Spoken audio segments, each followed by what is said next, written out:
Estábamos considerando la catástrofe en la tierra, tomando como base el versículo 2 de Génesis, capítulo 1, donde dice, «Y la tierra estaba desordenada y vacía, y las tinieblas estaban sobre la faz del abismo, y el Espíritu de Dios se movía sobre la faz de las aguas». Dijimos que una gran catástrofe había tenido lugar entre el versículo 1 y el versículo 2. Dijimos también que Dios no había creado la tierra desordenada y vacía, sino que creó el universo un cosmos, una perfección, y no lo creó un caos. Sin embargo, llegó a ser un caos. Lo formó para ser habitado, y fue Dios quien llegó a este destrozo, y lo transformó para que fuera un lugar habitable para el hombre. Mencionamos también que los hallazgos de todos los estudios del espacio revelan que por mucho que pueda ser determinado, esta tierra parece ser el único lugar habitable en el universo para los seres humanos. Ahora, el versículo 2 del primer capítulo de Génesis nos dice que la tierra estaba desordenada y vacía, y las tinieblas estaban sobre la faz del abismo, y el Espíritu de Dios se movía sobre la faz de las aguas. Dijimos también que creíamos que todo el universo estaba sujeto a esa gran catástrofe. Ahora, ¿cuál fue esa catástrofe? Solo podemos sugerir lo que fue. No deseamos entrar en detalles. Llegaremos a otros pasajes de la Escritura y lo discutiremos entonces. Pero por lo visto, había alguna criatura preadámica que estaba aquí en la tierra. Y parece que todo esto está asociado con la caída de Lucifer, hijo de la mañana, que llegó a ser Satanás o el diablo como lo conocemos hoy día. Creemos que todo esto está implicado aquí, pero Dios no nos ha dado todos los mínimos detalles. El hecho es que Él nos da muy pocos detalles aquí. Leamos una vez más este versículo 2 de Génesis que dice, «Y la tierra estaba desordenada y vacía, y las tinieblas estaban sobre la faz del abismo, y el Espíritu de Dios se movía». Las palabras «se movía» significan incubaba.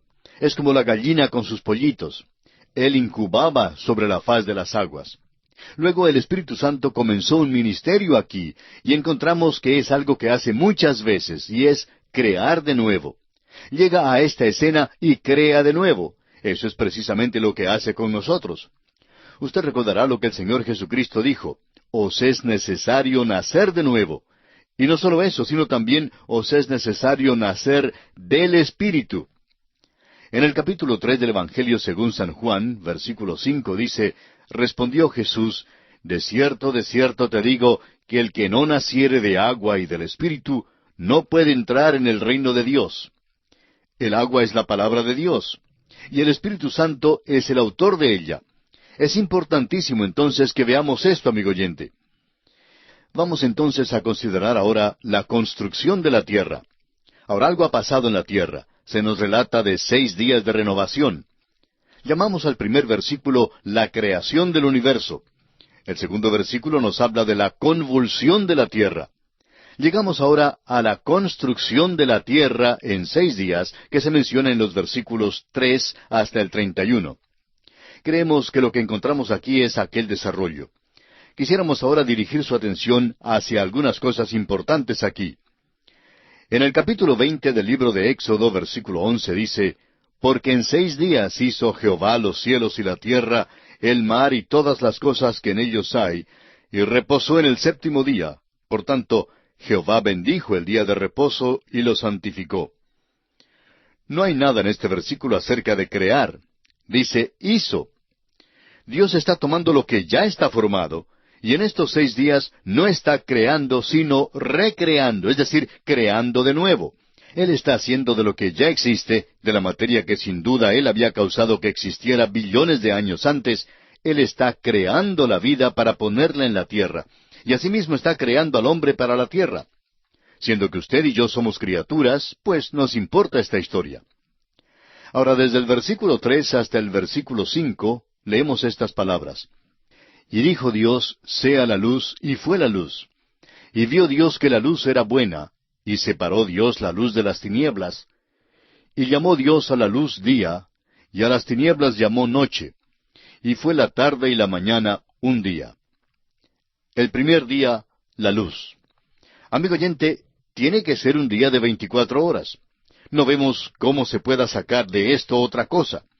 Lo importante en nuestro estudio de estos versículos es que Dios dice, sea la luz. 10 veces en este capítulo encontraremos palabras así como estas: haya la expansión, y haya lumbreras, y júntense las aguas, etc. Alguien los ha llamado los 10 mandamientos de la creación. Es un decálogo divino el que tenemos aquí. Y esta es la primera vez que se nos dice que Dios habló. Sea la luz, y fue la luz. El segundo día, la expansión. Del versículo 6 hasta el versículo 8 dice: Luego dijo Dios: haya expansión en medio de las aguas, y separe las aguas de las aguas. E hizo Dios la expansión, y separó las aguas que estaban debajo de la expansión de las aguas que estaban sobre la expansión. Y fue así. Y llamó Dios a la expansión cielos. Y fue la tarde y la mañana, el día segundo. La palabra en hebreo es ruach, que significa atmósfera. Dios separó las aguas de las aguas. ¿Qué significa eso? Bueno, primero separó las aguas perpendicularmente. Hay agua por arriba y hay agua por debajo de nosotros. Y llamó Dios a la expansión cielos. Estos no son los cielos en los cuales usted y yo pensamos. Realmente se menciona 3 cielos en las Escrituras. El Señor Jesús habló de las aves del cielo, y creemos que ese es el cielo que tenemos aquí que se menciona en este versículo. Luego hay las estrellas del cielo, y hay el tercer cielo donde mora Dios. De modo que el primer estrato es donde están las nubes y donde vuelan las aves. Y fue la tarde y la mañana el día segundo. El tercer día, la tierra, mares y plantas. Del versículo 9 hasta el versículo 13 leemos: Dijo también Dios: Júntense las aguas que están debajo de los cielos en un lugar, y descúbrase lo seco. Y fue así. Y llamó Dios a lo seco tierra, y a la reunión de las aguas llamó mares. Y vio Dios que era bueno.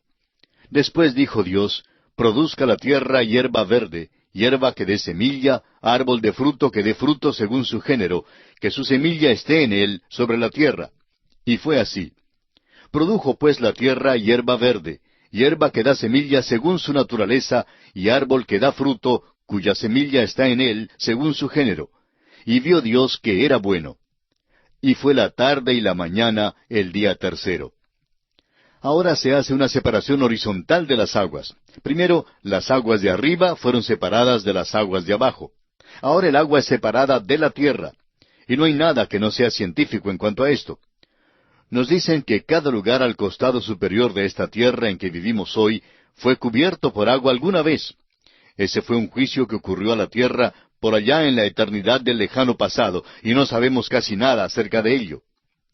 Cualquier cosa que digamos es especulación, porque Dios verdaderamente nos ha dicho muy poco aquí, pero nos ha dicho lo suficiente para que podamos creerlo. Notemos ahora que llamó Dios a lo seco tierra. ¿Qué es lo que Dios está preparando? Pues nos parece que está preparándonos un lugar donde pueda poner al hombre, y lo está haciendo habitable. El hombre no es una criatura del agua, aunque existen los evolucionistas que creen que nos originamos en el mar de la alga marina, como ya hemos mencionado. Otros creen que nos originamos en la basura. Bueno, eso es absolutamente absurdo, amigo oyente. Ahora, Dios crea las plantas aquí porque el hombre hasta el diluvio era vegetariano, lo que quiere decir que el hombre no comía otra cosa que frutas y nueces. La creación de las plantas entonces completó el tercer día. En el cuarto día encontramos el sol, la luna y las estrellas. Del versículo 14 hasta el versículo 19 de este capítulo 1 de Génesis, dice: Dijo luego Dios: Haya lumbreras en la expansión de los cielos para separar el día de la noche, y sirvan de señales para las estaciones, para días y años, y sean por lumbreras en la expansión de los cielos para alumbrar sobre la tierra. Y fue así. E hizo Dios las 2 grandes lumbreras, la lumbrera mayor para que señorease en el día, y la lumbrera menor para que señorease en la noche. Hizo también las estrellas. Y las puso Dios en la expansión de los cielos para alumbrar sobre la tierra, y para señorear en el día y en la noche, y para separar la luz de las tinieblas. Y vio Dios que era bueno. Y fue la tarde y la mañana el día cuarto.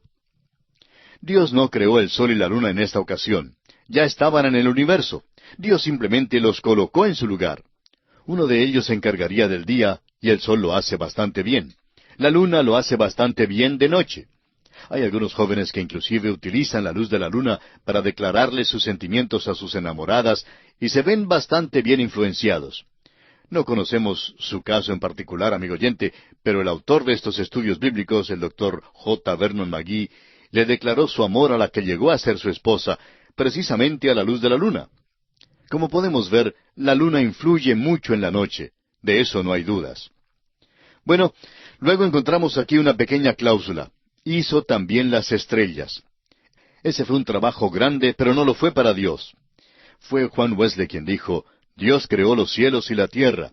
Hizo las estrellas también sin tratar aún a medias de hacerlo. Fíjese usted que Dios es el que separa aquí. Pone uno para señorear en el día, otro para señorear en la noche, y separa la luz de las tinieblas. ¿Y sabe usted que todavía hace eso? Hay quienes preguntarán, ¿cuál es la diferencia entre lo bueno y lo malo? Amigo oyente, Dios lo ha delineado todo muy bien. ¿Cómo es que sabemos lo que es bueno? Bueno, Dios dice lo que es bueno. Dios ha dado ciertos principios. Él separa la luz de las tinieblas, y existe la misma distinción entre lo bueno y lo malo, amigo oyente.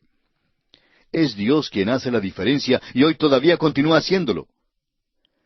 En el quinto día encontramos los animales, los peces y las aves. En Génesis capítulo 1, versículos 20 al 23 leemos, Dijo Dios, produzcan las aguas seres vivientes, y aves que vuelen sobre la tierra, en la abierta expansión de los cielos.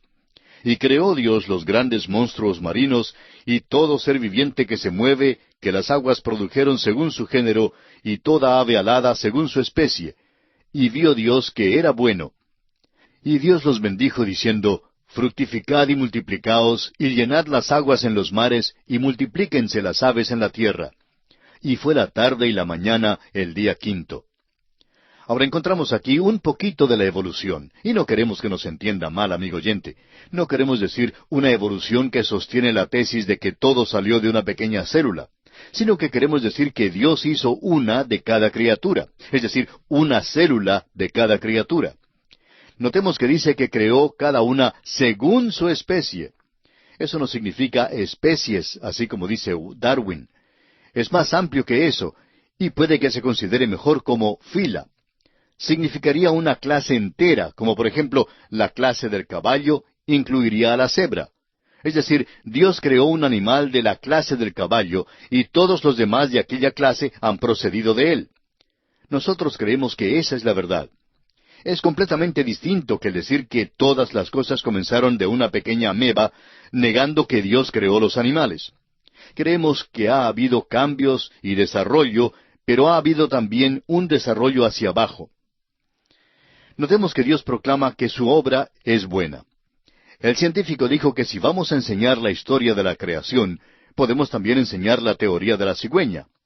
Bueno, la Biblia ciertamente se deshace de la teoría de la cigüeña. Si leemos cuidadosamente, podremos notar que estos animales debían multiplicarse. Y esto es verdad en cuanto a los hombres también, como veremos más adelante. No se halla a Juanito bajo un árbol y la cigüeña tampoco trae a Susanita. Dios creó los cielos, la tierra y los animales. Llegamos ahora al sexto día y encontramos allí la fertilidad de los animales y la creación del hombre. La expresión según su especie aquí significa también según su fila. Y ahora estamos listos a seguir con el sexto día, donde encontramos que Dios separó los animales y las plantas de la vida humana, porque veremos que Dios hace al hombre a su imagen. Queremos considerar la criatura que Dios hizo, porque sucede que es su bisabuelo y el mío también. Y eso quiere decir que usted y yo somos primos, y que toda la familia humana está emparentada. Ese es el cuadro del hombre que vamos a ver en Génesis. Y tal parece que nunca vamos a salir de este primer capítulo del libro de Génesis. Un profesor que tenía que enseñar el libro completo de Génesis pasó un semestre entero enseñando el primer capítulo de este libro. Ahora es posible que nosotros estemos haciendo lo mismo, pero estamos seguros que vamos a adelantarnos y llegaremos a su final. Nos encontramos ahora ante los versículos 26 y 27 de este capítulo 1 de Génesis, donde leemos, Entonces dijo Dios, Hagamos al hombre a nuestra imagen, conforme a nuestra semejanza, y señoree en los peces del mar, en las aves de los cielos, en las bestias, en toda la tierra, y en todo animal que se arrastra sobre la tierra. Y creó Dios al hombre a imagen de Dios lo creó, varón y hembra los creó. En el próximo capítulo veremos más detalles acerca de cómo el hombre fue creado. Aquí tenemos la declaración del hecho sencillo de la creación del hombre. Esta es la tercera vez que encontramos la palabra bara en hebreo, que significa crear de la nada. Por tanto, vemos aquí que el hombre es creado y que él es algo nuevo. Es la misma palabra que ocurrió en el primer versículo del Génesis. Primero Dios creó el universo físico, y eso se encuentra en el versículo 1. Luego creó vida, y eso lo leemos en el versículo 21. Y creó Dios los grandes monstruos marinos y todo ser viviente que se mueve. Ahora Dios crea al hombre en el versículo 27. Francamente se puede ver en estos versículos que Dios no nos ha dicho mucho acerca de la creación del universo. Leamos una vez más el primer versículo de este capítulo 1 de Génesis. En el principio creó Dios los cielos y la tierra. Y eso es todo lo que Dios nos da en cuanto a la creación. Dios pudo habernos informado de los detalles, pero no lo hizo. En el segundo capítulo informa de los detalles acerca de un hecho de la creación, y es la creación del hombre. ¿Sabe por qué, amigo oyente? Porque todo esto está escrito al hombre, y Dios quiere que él sepa de su origen. Es como si Dios estuviera diciendo, me gustaría muchísimo que se fijen en su propia creación y que no especulen acerca de la creación del universo. Ahora se nos dice aquí que Dios dio al hombre señorío en la tierra. No creemos que esto signifique que Dios hizo un tipo de jardinero glorificado para el huerto de Edén. A este hombre le fue dado una autoridad grande. Veremos más adelante que Dios dice que el hombre debe hacer ciertas cosas relacionadas con esta creación que Dios le ha dado. Pero por ahora deseamos enfatizar que esta es una de las grandes declaraciones de la palabra de Dios, y no podemos imaginarnos otra cosa que sea tan maravillosa como esta. Ahora, ¿qué significa que el hombre es creado a la imagen de Dios? El hombre, siendo creado a la imagen de Dios, es una Trinidad. Ahora alguien dirá que esto quiere decir que el hombre es un ser físico, mental y espiritual. Y creemos que esa es la verdad. El apóstol Pablo dice lo mismo. Allá en su primera carta a los Tesalonicenses, capítulo 5, versículo 23, dice él, y todo vuestro ser, espíritu, alma y cuerpo, sea guardado irreprensible para la venida de nuestro Señor Jesucristo.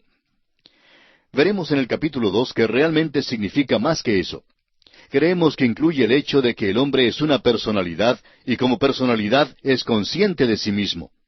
Y luego, él es quien hace sus propias decisiones porque es un libre agente moral.